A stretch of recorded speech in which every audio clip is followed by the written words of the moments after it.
continue our topic for today. We're speaking about, we are in the book of Colossians. We study of the book of Colossians. We study about chapter 1. Nasa chapter 1 pa lang tayo. And natapos po natin last time, nasa part 3 na po tayo ngayon. And we're going to talk about verse 9 to 14 lamang po ngayon. Naniniwala po ako na sa atin pong pag-aaral na ito, in the book of Colossians, marami po na tayong natutunan. Sa introduction pa lamang, nakita na po natin kung ano po yung purpose ng writing na ito. Bakit po sumulat si Paul? Paano po nakarating sa kanya yung balitang ito sa mga young church doon sa Colossae? Na kung saan ang mga taga-Colossae ay tinanggap po nila ang aral po ng Panginoon, tinanggap po nila ang Panginoon sa kanila pong buhay bilang kanilang Panginoon tagapagligtas. Subalit, alam po natin na napakaraming mga katuruan na dinatnan po nila nandoon. Kaya namimix po yung mga teaching. Hindi pa sila nadideceive, pero nakita ni Epaphras yung kalagayan po ng kanyang mga kababayan, na kanya pong binahagian ng salita ng Diyos. Kaya bumiyahi po siya, naglakbay po siya para puntahan ang kanya pong mentor na si Paul doon sa kulungan para mabigyan po siya ng kaliwanagan doon sa mga pangyari at naggumawa nga ng sulat. Si Paul kasama niya si Timothy ng panahon na ito ay siya po ay naka-house arrest, nakakulong po siya sa panahon po na ito.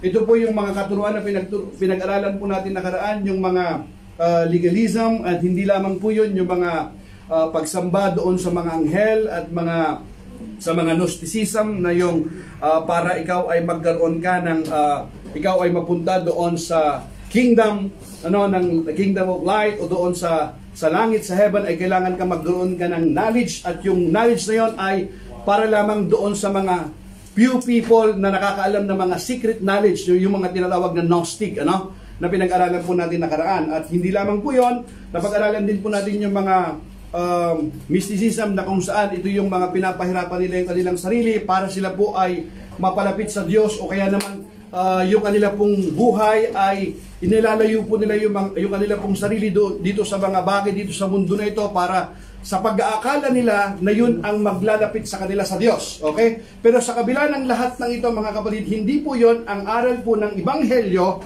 na kung saan yun po ay taliwas po doon sa salita po ng Diyos. Kaya po, nagsulat po si Paul para iparating po dito sa mga Colossae. In fact, maganda po yung kanila pong mga naumpisahan. Maganda po yung kanila pong naumpisahan na pagtanggap sa Ebanghelyo, at nakita po natin yung ipinamuhay po nila yung kanilang pananampalataya dahil sa magitan ng pag-ibig nila, pagmamahalan sa isa't isa. But it's not enough.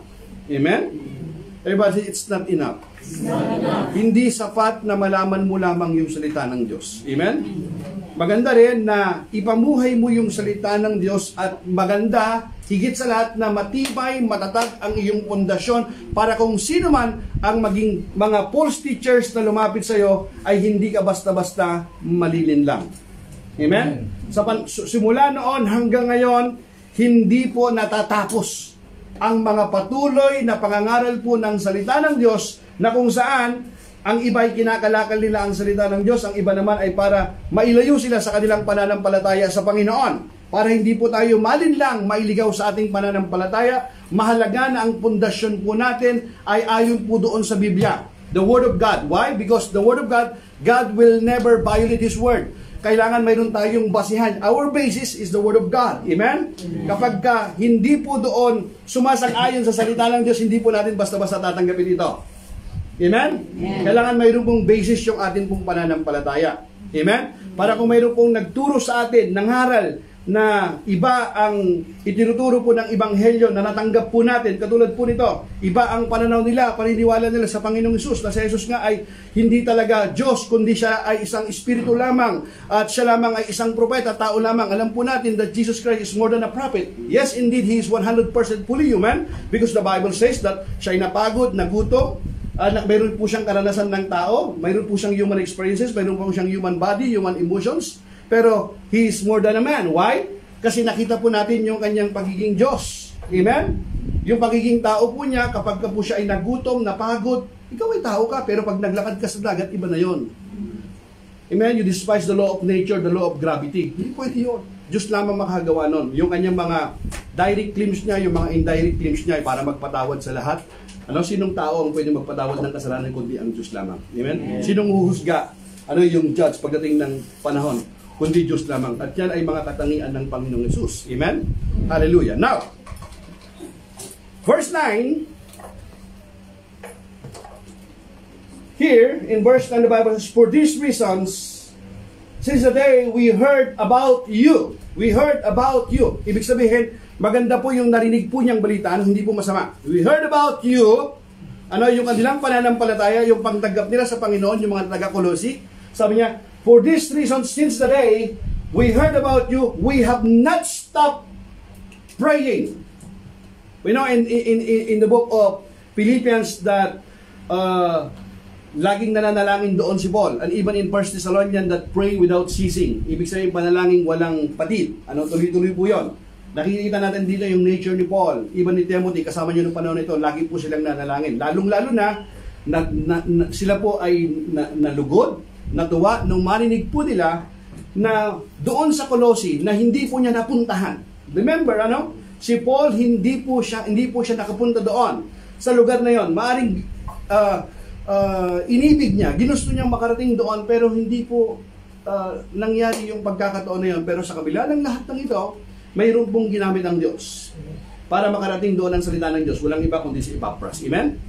Maaring nung panahon na yun, nung nasa Ephesus siya, nung nangangaral siya ng salita ng Diyos, because he stayed for at least for more than 2 years, at nakasama din po niya si Epaphras doon sa, kaya nga sinabi niyang fellow prisoner, maaring nakasama din po niya sa kulungan doon, at si Epaphras ang nagdala ng salita na isang matapat na lingkod ng Diyos. Why? Sinabi kasi ng Biblia ng faithful minister. Amen? Now, here, sabi niya, for this reason, since the day we heard about you, we have not stopped praying for you. We continually ask God to fill you with the knowledge of His will, through all the wisdom and understanding at the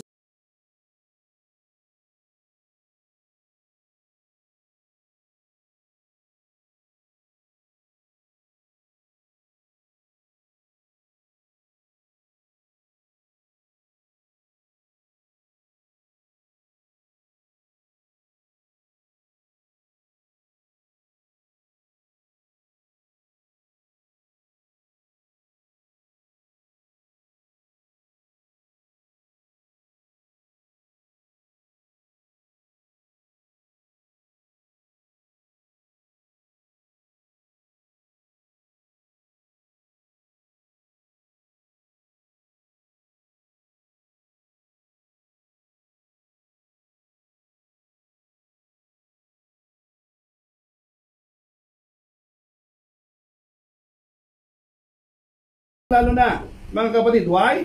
Kasi yung wisdom na ino-offer ng mundong ito, hindi dahil maganda sa atin pong palingin, maganda na po sa Diyos. Minsan taliwas po sa Panginoon. Isn't it? Amen? Kaya kailangan atin pong binibase yung binabalance po natin kung ito ba'y nakalulugod sa Panginoon. Kalooban ba ito ng Diyos o hindi? Hindi dahil inuuso ngayon sa mundong ito, yun na yung tama. Hindi po, mga kapatid. Amen? The Bible says in the book of Proverbs, wisdom is the principal thing. Therefore, get to wisdom. In all you're getting, get understanding. Why we need to get understanding? Kailangan po sa oras na yon. Kaya nga sa inyo rito, tingnan mo yung katabi mo, isang beses nang naloko yan. Tanay mo yung katabi mo, naloko ka na ba? Naloko ka na ba? Are you with me? Di ba napakaraming mga manluloko? Amen? Amen. Pumunting na yung katabi mo. Kasi kung ayaw mong maniwala, kung hindi ka naloko, sigurado ikaw yung manluloko. Alin doon sa dalawa? Hindi maiwasan, mga kapatid isn't it? Kaya kailangan mo ng wisdom.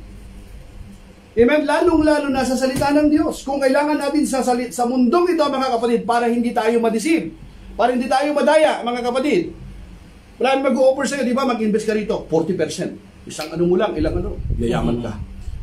Kung magturo ako rito ng 1 minute lamang, 3 things you should do in order for you to become a millionaire, maraming manunod niyo. Maraming mainggan nyo kasi gustong-gusto ng tao yan yung mga quick, yung mga instant lagi. Kahit alam nila na hindi totoo minsan, they take the risk. Amen? So lalong-lalo na pagdating po sa salita po ng Diyos, the faith of the Colossian Christians was not based on worldly thinking, but rather the power of God. When we talk about the power of God, it's not just the authority na parang isang super Christian ka, no? The power of God, what? To power over sin. Para ikaw ay bigyan ka ng kapangyarihan na magpatawad kasi mahirap gawin yun sa sarili mong kakayahan. Patawarin mo yung taong makulit. Hindi lamang yung taong nang abuso sa iyo, yung taong minaltrato ka. That's not easy, isn't it? Kailangan mo yung kapangyarihan ng Diyos sa buhay mo. Amen? Kaya sa verse 10 sabi niya, sabi mo sa katabi, kailangan mo ng kapangyarihan ng Diyos. Kasi sa sarili mong kakayahan, hindi mo kaya minsan. Amen? Sabi ng Biblia, bless those who persecute you, bless them and do not curse. Eh kung paano kung sinabi pang mahalin mo kaaway mo? So paano ka nagpipray niyan? Pray. Sino? Yung kasama mo sa trabaho na hindi dapat kaibig-ibig. Pero pagpipray mo siya na pagpalain siya. Meaning what? Lord, padagdagan sana ang kanyang sweldo. Papromote sana siya. Ingatan mo siya sa kanyang daran. Hindi mo sana matisod sana siya. Matanggal sana siya sa trabaho. May lipat sana yung ano na yan. Ayoko na makita yung mukha niya yan. Are you with me? Kaya kailangan mo yung kapangyarihan ng Diyos sa ating buhay, lalong-lalo na sa mundong ito. Lalong-lalo na sa panahon ngayon. Kasi kung hindi, magkakasala ka lang, makakagawa ka lang ng mga bagay na baka mamaya pagsisihan mo. Kasi likas sa tao yung maghiganti. Amen? Sabi mo, tama yun, kamo. Kaya nga maraming naghihiganti. Are you with me? Amen. Kahit hindi sila higanti, naghihiganti. Verse 10, so that, sabi niya, so that you will live a life worthy of the Lord. Think about that. Para makapamuhay tayo ng naayon sa kalooban ng Diyos. Paano, mga kapatid? Sa magitan ng karunungan na ipinagkakaloob ng Diyos sa atin, sa magitan ng kanyang salita. Amen? Sa magitan ng kanyang Espiritu na nanahan po sa atin. Kung wala yun, mga kapatid, you cannot. You cannot live a victorious Christian life without the power of the Holy Spirit sa ating buhay. Without the Word of God. Amen? Amen. Kung hindi matibay ang pundasyon mo sa iyong pananampalataya, pwede kang mailigaw, malinlang. So that you may live a life worthy of the calling, worthy of the Lord, and please Him in every way. Everybody says, in every way. Ibig sabihin sa lahat ng magkakataon, mahirap yan. In every way, bearing fruit in every good work, growing in the knowledge of God. Hallelujah. Think about that, mga kapatid. Yun yung kanya pong ipinapanalangin po nila. Kaya kailangan po natin yung ipanalangin yung isa't isa sa atin. Hallelujah.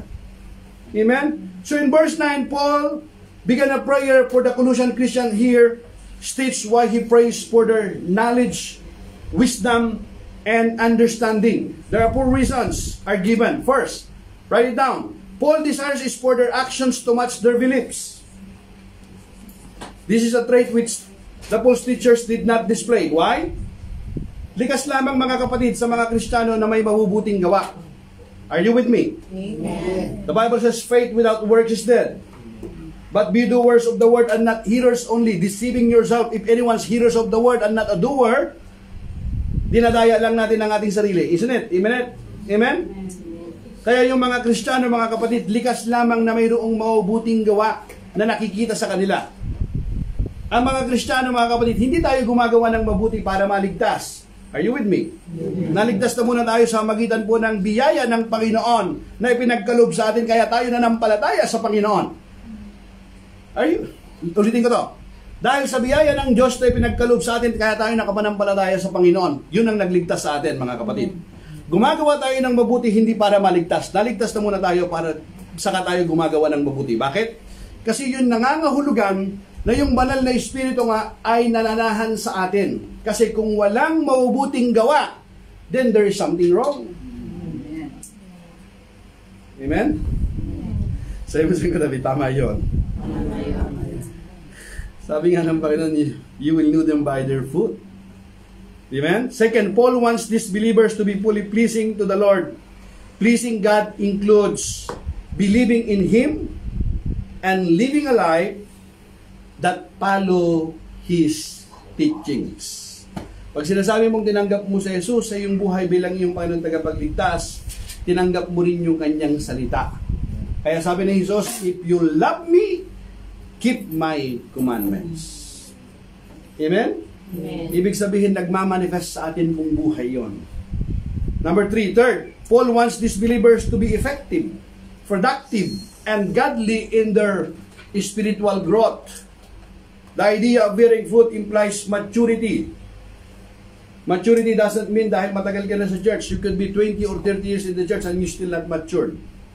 Still immature ka pa. Maturity means lumalago ka sa iyong pananampalataya. Ibig sabihin, namumunga ka. Are you with me? Yes. Dali mo yung katabi mo, namumunga ka na ba?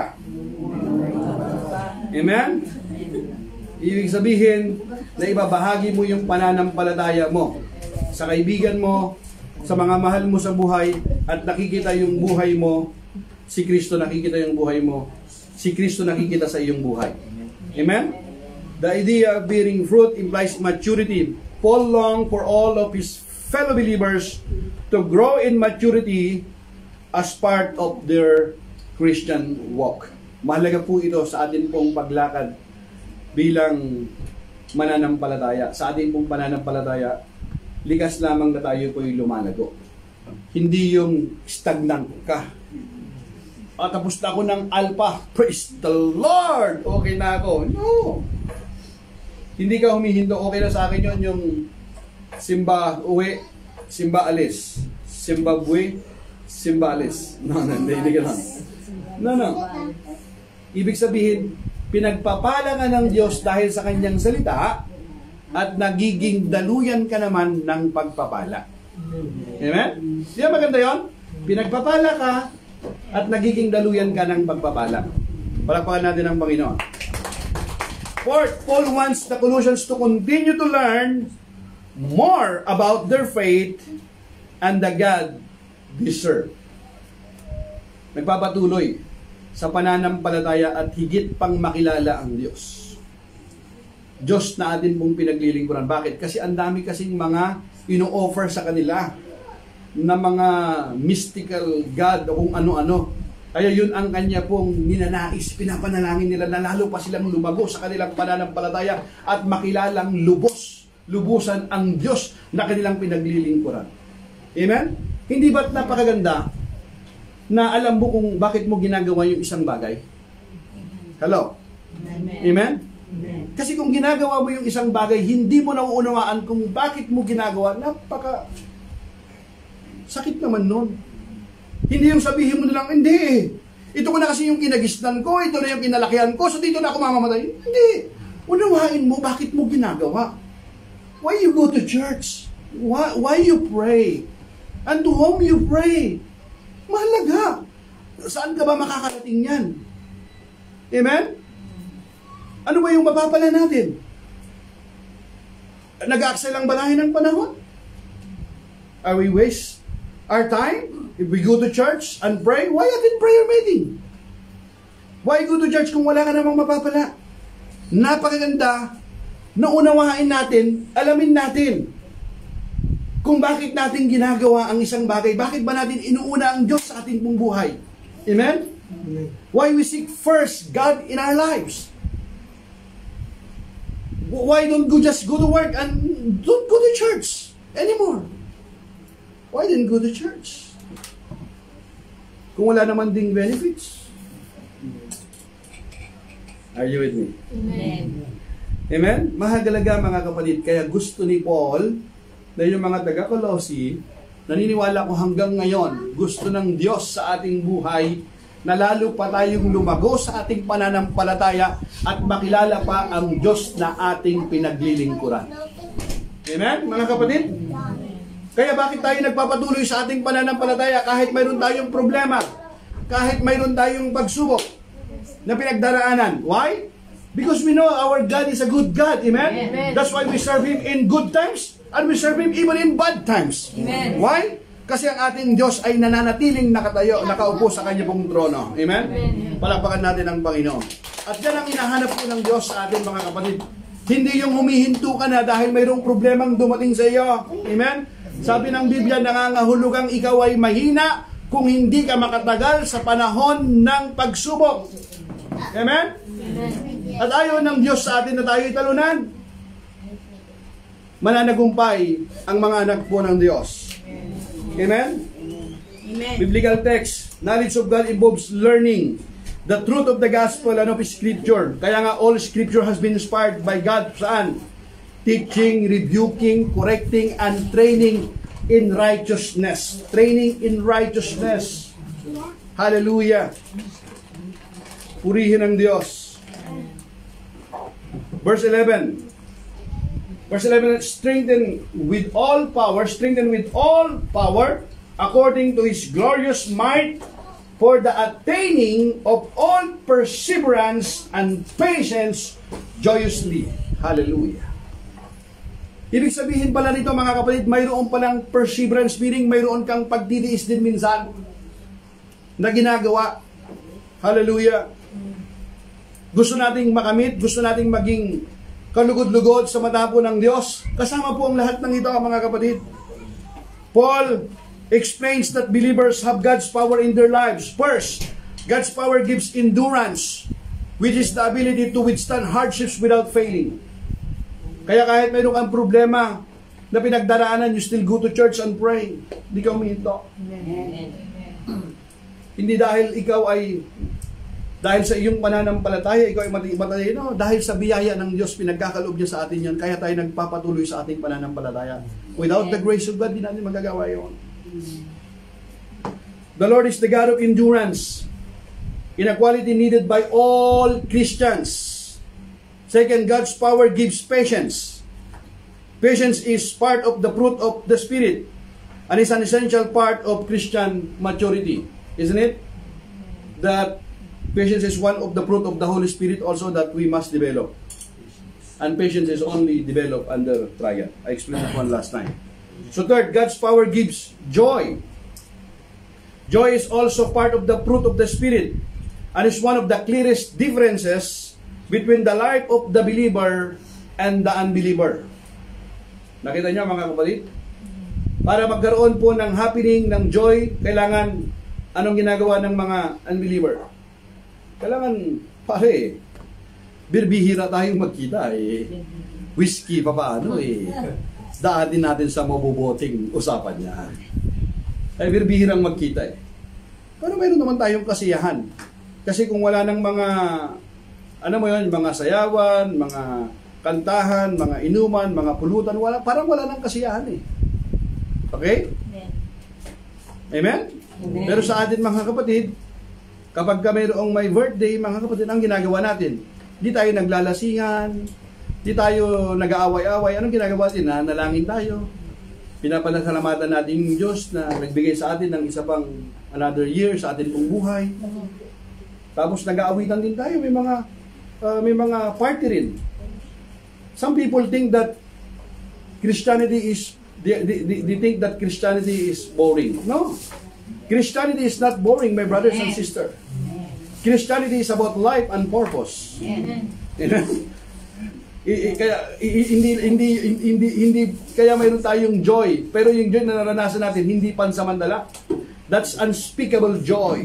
Amen? Kasi yung joy sa kanila, kapag wala na yung kasiyahan, wala na. Kapag ubuwi ng bahay, sarado na ang kwarto, wala na yung joy. Kaya hinahanap yung mga entertainment. Kaya napakaraming mga entertainment to entertain you. Amen?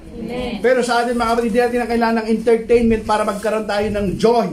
The Spirit of the Lord lives sa atin, within us. Amen. Dwells on us, mga kapatid. Nananahan na po sa atin. Hallelujah. Kaya akala nila minsan yung mga Kristiyano, parang pinang ka pa rin. Yung parang niloko ka na ng asawa mo, bakit mo pinapatawad pa yan? Huwag mo na patawarin yan. Maghanap ka na ng iba. Akala niya, ano ka na, di ba? Pero akala nila, hindi ka na normal. Kasi bakit inalagaan mo pa rin? Inuwian mo pa rin. Kasi alam mo, na ang tunay niyong kaaway si Satanas, gusto niyang sirain ang inyong pamilya, ang inyong marriage life. Away ka ng away kay mister mo, away-away ka ng away sa misis mo. Hindi mo naman nire-rebuke yung espiritu. Dapat i-rebuke mo naman si Satanas. Kasi siya yung may plano niya para wasakin yung pamilya niyo. Diba? Sabi ng Biblia, the thief does not come except to steal, to kill, and to destroy. Pero sabi ni Jesus, but I have come to give you life. And life to the full. Amen? Palakpakan natin ang Panginoon. So, biblical text, and giving joyful thanks to the Father, in verse 12, and giving joyful thanks to the Father, who has qualified you to share in the inheritance of His holy people in the kingdom of light. Hallelujah. Napakaganda. Giving joyful thanks to the Father, who has qualified you to share in the inheritance of His holy people in the kingdom of light. Hallelujah. Not in the kingdom of darkness, kingdom of light. Paul makes it clear that God alone is the one who provides salvation. It is by His grace through faith in Christ. The inheritance of the saints or holy people is eternity with the Lord in heaven. Mayroon kang assurance. Hallelujah. Purihin ang Diyos. Hindi lamang yung buhay na ito ang iyong inaasahan, kundi maging yung buhay na darating na ipinangako, ipinagkakaloob ng Diyos sa kanyang mga anak. Hallelujah. Purihin ang Diyos. Amen? Hindi kasi lubos na naunawaan ng tao yun eh. Yung eternity, kung ikaw talagang matalino kang tao talaga, ano? Kung lubos kang pinag-uukulan mo ng lubos ang panahon, ang buhay mo na ito sa mundong ito, ginagawa mo ang lahat. Sometimes you suffer. You persevere. You endure a lot of things. Why? Kasi gusto mong maging successful sa buhay na ito. Amen? Kalooban ng Diyos yan na maging successful. Pero ilang taon mo yun? 100 years. Ilang taon? Hindi natin alam. You cannot even promise tomorrow. Pero ginagawa mo ang lahat. Amen? At kalooban naman ng Panginoon yun that we have to give our best. What about yung eternity? Paano natin pinaghahandaan ito? Amen?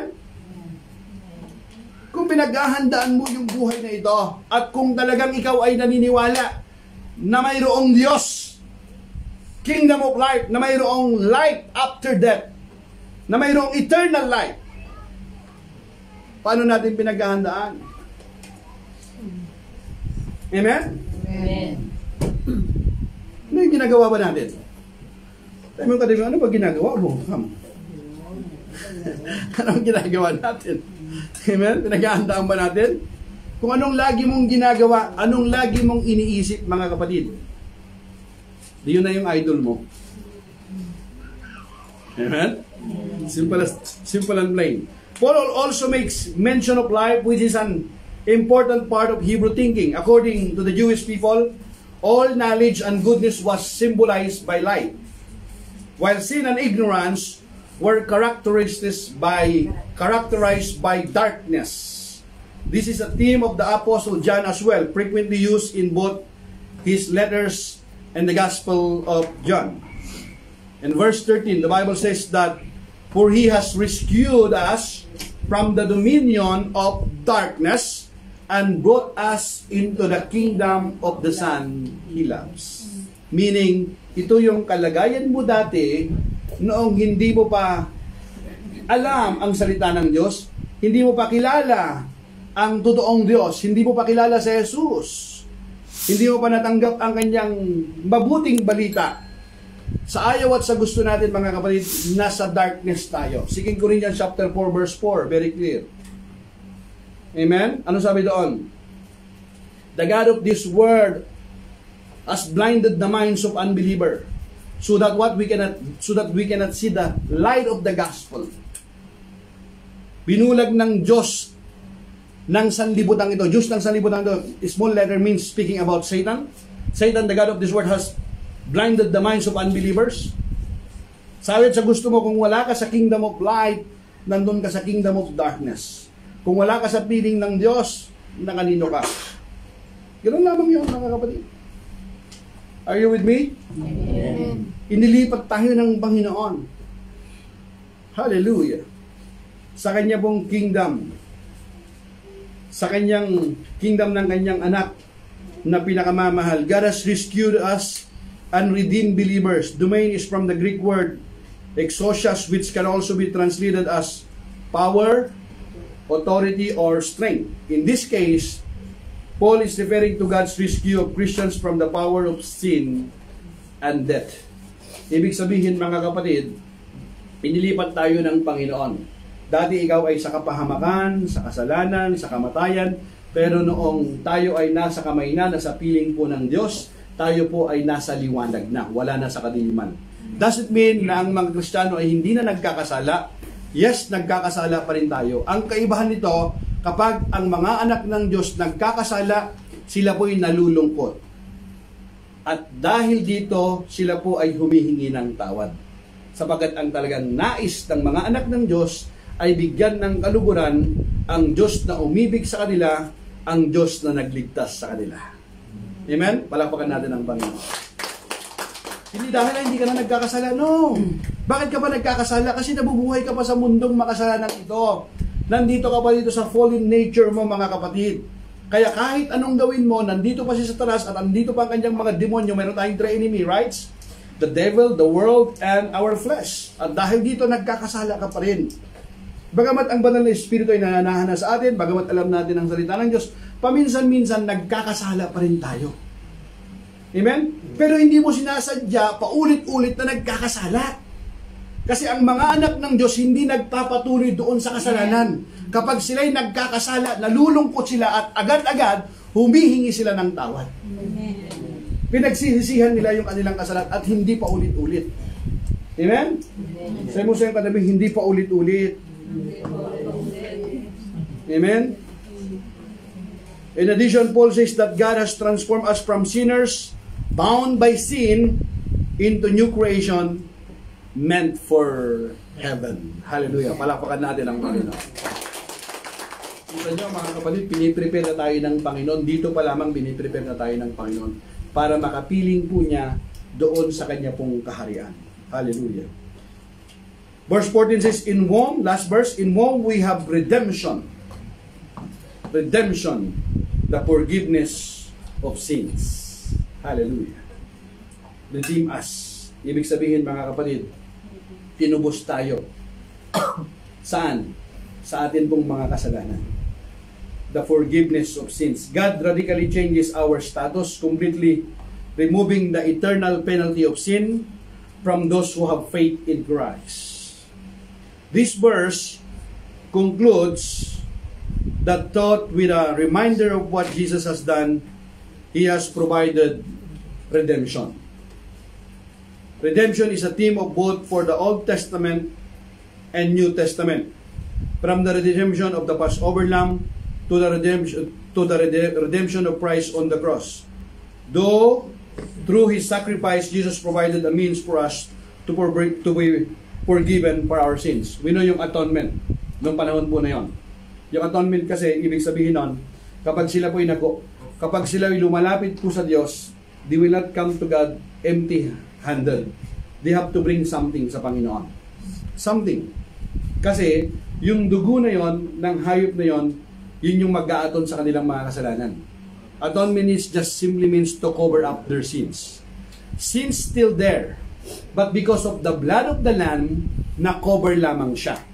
Amen? Natakpan lamang siya. Pero yung kasalanan, yung stain ng kasalanan, nandun pa rin siya. Kasi atonement pa lamang yan. Pero the blood of Christ Kordero ng Diyos na nag-aalis ng kasalanan ng sanlibutan, hindi lamang natakpan yung ating mga kasalanan, wash away ang ating kasalanan. Amen. Sapat ang dugo ng Panginoon para bayaran ang kasalanan mo noon, ngayon maging yung present pong kasalanan, kayang bayaran ng Panginoon yun. Dugo ng Panginoon. Hallelujah. Hebrews 9:22, the Bible says, without the shedding of blood, there is no forgiveness of sins. Pero ang dugo ng Panginoon na walang dungis, walang bahid na kasalanan, ay kayang bayaran ang ating kasalanan. This forgiveness of sin is at the heart of the gospel message. Bakit? Ano ba ang kailangan ng mundo ngayon? Ano ba ang kailangan ng tao ngayon sa mundong ito? Kung kailangan lang ng tao ay yung pera lang, nagbigay siya ng ng professional fight, nagpadala ang Diyos ng ng finance manager. Alam mo ang kailangan ng tao ngayon, mga kapatid? Sa lahat, ikaw, ako, lahat tayo, kailangan natin ng alin? Na magbayad ng ating kasalanan. Kailangan ng manunubos, mga kapatid. Kasi ikaw, ako, sino man sa atin, hindi natin kayang bayaran ang ating kasalanan. Amen? Amen. Kahit anong gawin mo, hindi yan magiging tulay para tayo ay makarating, para patawarin ang Panginoon. Amen? So Christ shed blood offers forgiveness to all who believe in Him. The Bible says, for God so loved the world, that He gave His only begotten Son, that whosoever believes on Him shall not perish, but have everlasting life. Amen? Context summary. In 1 verse 9 to 14, is a prayer on behalf of the Colossian Christians. Paul prays for their continued spiritual growth, including knowledge of God, knowledge of His will, and wisdom. Paul also prays for their strength and endurance. In so praying, Paul reminds the believers of Colossae that salvation is entirely the work of God, who drastically changed their faith by rescuing from their sin. Would you stand up, my brothers and sisters? Lahat po tayo, mga kapatid, taas po natin ang ating kamay para tanggapin ang pagpapala po ng Diyos. Now to the King of Kings and Lord of Lords, mighty God, everlasting Father and Prince of Peace, because you put God first place in your life and you continue to live a life worthy of the calling and obedient to His word. Now I bless you in the name of the Father, of the Son, of the Holy Spirit. Go in peace and praise the Lord. Amen? Palapakan po natin ang Panginoon. We'll see you again, mga kapatid.